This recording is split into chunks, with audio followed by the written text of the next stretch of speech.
साठवून पैसा योग्य वेळी गुंतवेन, म्युच्युअल फंडात इन्व्हेस्ट मी करेन. इन्व्हेस्टमेंट एक्स्ट्रा इन्कम बनेल, माझ्यासाठी माझा पैसाही काम करेल. Crescent mutual fund distributors company, crescent माझ्यासाठी इन्व्हेस्ट करेल मनी. क्रिसेंट SIP ची वाट नवी, क्रिसेंट देते योग्य सेवेची हमी. Crescent AMFI registered Crescent Mutual Fund Distributors Private Limited. Contact number 9764125533. Convert your life into celebration. Crescent. सूचना: ह्या कार्यक्रमात तज्ञांनी व्यक्त केलेले विचार हे पूर्णतः व्यक्तिगत आहेत. रेडिओ चॅनल आणि ऍड एजन्सी तज्ञांच्या विचारांशी सहमत असतीलच असं नाही. या कार्यक्रमाचे प्रायोजक crescent mutual fund distributors private limited. नमस्कार श्रोते हो, crescent mutual fund distributors private limited प्रस्तुत फंडा म्युच्युअल फंडाचा या कार्यक्रमात आपल्या सगळ्यांचं मनपूर्वक स्वागत. श्रोते हो, क्रिसेंट हे नाव मनात आल्यानंतर किंवा तुम्ही ऐकल्यानंतर अनेक विविध रूपं क्रिसेंटची आपल्याला बघायला मिळतात. वेगवेगळ्या कार्यक्रमांची क्रिसेंटनी आपलं नातं जोडलेलं आहे. होम मेकर्स डे करून गृहिणींना एक आत्मसन्मान मिळवून दिलेला आहे. त्याचबरोबर टीचर्स डे सेलिब्रेट करून सुद्धा गुरुजनांचा सत्कार केलेला आहे. लहान मुलांसाठी सुद्धा योग्य मार्गदर्शनाने त्यांच्या भविष्यांना पंख देण्याचं काम केलेलं आहे. आणि आयुर्वेद या आपल्या पूर्वापार चालत आलेल्या परंपरेला गौरवण्याचं देखील काम क्रिसेंटनी केलेलं आहे. याचबरोबर अधिक मास असू दे, गुरुपौर्णिमा असू दे, वारी असू दे, सांस्कृतिक वारसा जपण्याचं मोलाचं काम क्रिसेंट करत आहे. आणि तोच वारसा जपावा म्हणून एक नवीन संकल्पना घेऊन आम्ही आलेलो आहोत आपल्यासमोर. तुम्हाला माहिती आहे ना श्रोते हो, आपल्या संस्कृतीमध्ये बोधकथांमधून अनेक छोट्या छोट्या गोष्टी आपल्याला शिकवल्या जातात. आणि चातुर्मास सुरू झाला की या कहाण्या आपल्याला आठवतात. त्यातून आपल्याला वेगवेगळ्या गोष्टी शिकायला देखील मिळतात. आणि म्हणूनच या कहाण्यांमधून आम्ही सांगणार आहोत काही फायनान्शियल रिलेटेड छोट्या छोट्या गोष्टी. मग ऐकूयात आजची पहिली गोष्ट क्रिसेंटच्या टीममधल्या देविका जोशी गोखले यांच्याकडून. नमस्कार मंडळी, सुप्रभात. आजच्या आपल्या गोष्टीचं नाव आहे शहाणपण देगा देवा.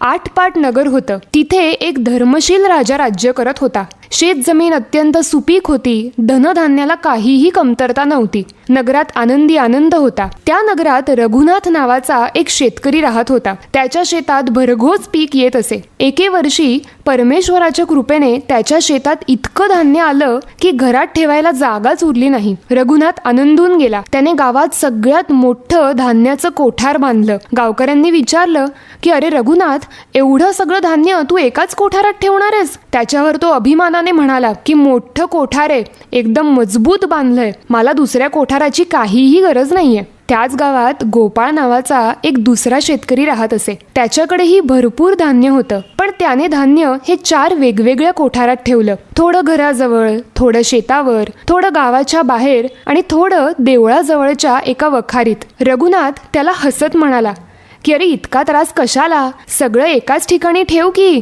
सोपं पडेल. त्याच्यावर गोपाळ शांतपणे म्हणाला की देवानं धान्य दिलंय, त्याची जपणूकही शहाणपणानेच करावी लागते. काही महिने गेले.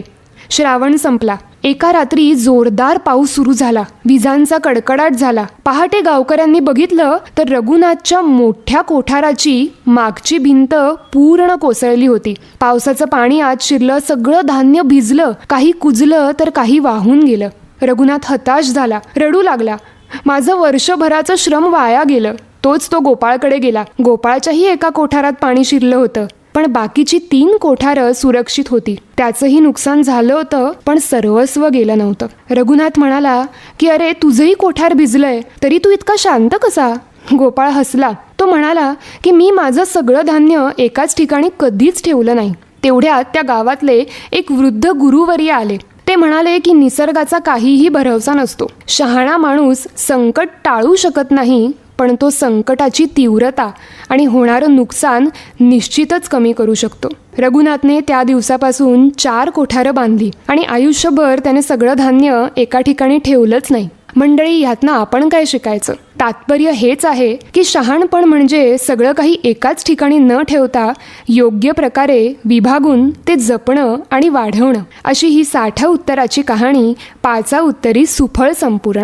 खूप छान गोष्ट श्रोते हो आजही आपण ऐकली. खरंच पूर्वीच्या काळापासून आपल्याकडे एक पद्धत होती, एक परंपरा होती बघा. घरातल्या ज्या बायका असायच्या ना, त्यांच्या हातामध्ये ज्या वेळेला पैसे यायचे त्यावेळेला त्या वेगवेगळ्या ठिकाणी त्या पैशांची योग्य ती व्यवस्था करून ठेवायच्या. कधी तांदळाच्या डब्यात असतील, कधी साखरेच्या डब्यात असतील, कधी स्वतःच्या पुरचुंडीत असतील, तर कधी कुठल्या जुन्या ट्रंकेत असतील. यामुळे काय व्हायचं, अडीअडचणीला या गोष्टी आपल्या उपयोगी पडायच्या. हळूहळू जसं जसं काळ बदलत गेला, इन्व्हेस्टमेंट किंवा साठवणुकीच्या पद्धती बदलत गेल्या, तसं तसं या सगळ्या गोष्टींना सुद्धा फाटा मिळत गेला आणि सगळ्या गोष्टी एकाच ठिकाणी, एकाच अकाउंटमध्ये किंवा एखाद्या तिजोरीमध्ये ठेवण्याची आपल्याला सवय लागली. मग सोनं नाणं असू दे, पैसा अडका असू दे, हे सगळं घराच्या तिजोरीमध्ये ठेवलं जाऊ लागलं. पण दुर्दैवाने जर कधी चोरी झाली तर या तिजोऱ्या लुटल्या जायच्या आणि अर्थातच घरातनं सगळं सर्वस्व जे आपण कमवलेलं आहे ते आपल्याला गमवायला लागायचं. म्हणूनच ही एक छान गोष्ट आपण ऐकली की तुम्ही जर विविध ठिकाणी या गोष्टी ठेवल्या तर काही ना काहीतरी नुकसान जरी झालं तरी बाकीच्या गोष्टी आपल्या हातात राहतात. याचबद्दल आपण अजूनही जाणून घेणार आहोत क्रिसेंटचे संचालक भूषण वाणी यांच्याकडनं. नमस्कार वाणी सर. नमस्कार मॅडम. नमस्कार श्रोतेहो. Good morning. जी गोष्ट आपण ऐकली ती खरंच अशी होती की विविध ठिकाणी आपली संपत्ती ठेवणं हे किती महत्वाचं आहे, याबद्दल तुम्ही काय सांगाल?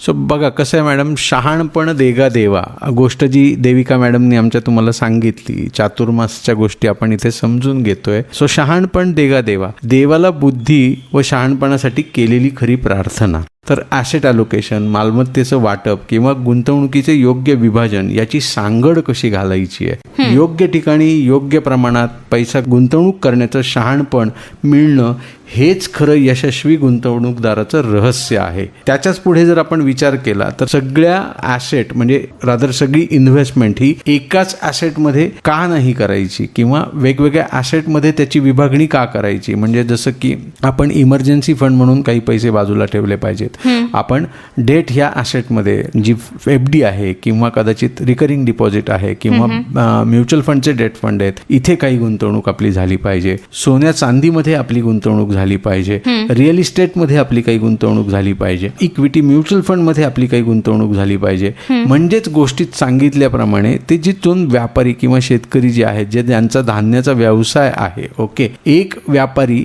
सगळं धान्य एकाच दुकानात ठेवतो आणि पावसामुळे त्याला प्रचंड नुकसान सोसायला लागतं, ते सगळं धान्य नसतेनाबूत होतं.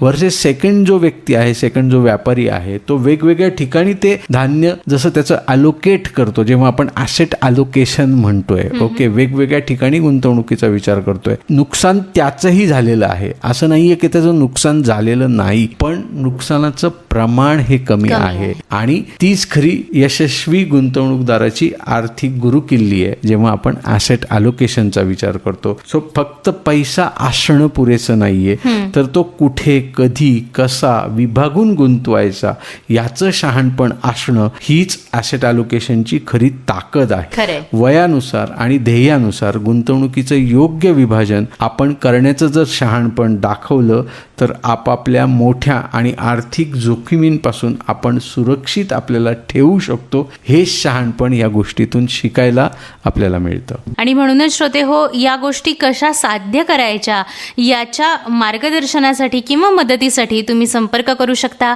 Crescent mutual fund distributors private लिमिटेडला. संपर्क 9764125533 9764125533 9764125533. आजचा हाच कार्यक्रम तुम्ही फंडा म्युच्युअल फंडाचा या क्रिसेंटच्या पॉडकास्टवर देखील ऐकू शकता. पुन्हा भेटूयात crescent mutual fund distributors private limited प्रस्तुत फंडा म्युच्युअल फंडाचा या कार्यक्रमाच्या पुढच्या भागात. तोपर्यंत नमस्कार. नमस्कार मॅडम. नमस्कार श्रोतेहो. पुन्हा भेटूयात. ॲसेट अलोकेशन ही फक्त की आहे हे कायम लक्षात ठेवा, तरच आपण सक्सेसफुल गुंतवणूकदार होऊ शकतो. थँक्यू, धन्यवाद, bye bye, good day. SIP सुरू करायची, मंथली इन्कम हवंय, मग क्रिसेंट म्युच्युअल फंड डिस्ट्रीब्युटर्स आहे ना. अर्ली रिटायरमेंटचा विचार करताय, अहो क्रिसेंट आहे ना. गुंतवणुकीच्या वेगवेगळ्या पर्यायांची माहिती हवी आहे, त्यासाठी सुद्धा क्रिसेंट आहे ना. SWP समजून घ्यायचंय, पुन्हा सांगतो क्रिसेंट आहे ना. तुमच्या गरजांच्या बेस्ट फायनान्शियल सोल्युशन्सच्या मार्गदर्शनासाठी crescent mutual fund distributors private limited. संपर्क 9764125533. म्युच्युअल फंड गुंतवणूक ही बाजारातील जोखमीच्या अधीन आहे. गुंतवणूकदारांनी योजनेशी संबंधित सर्व कागदपत्रे काळजीपूर्वक वाचावीत. या कार्यक्रमाचे प्रायोजक crescent mutual fund distributors private limited. निर्मिती संकल्पना अमेय जोगळेकर.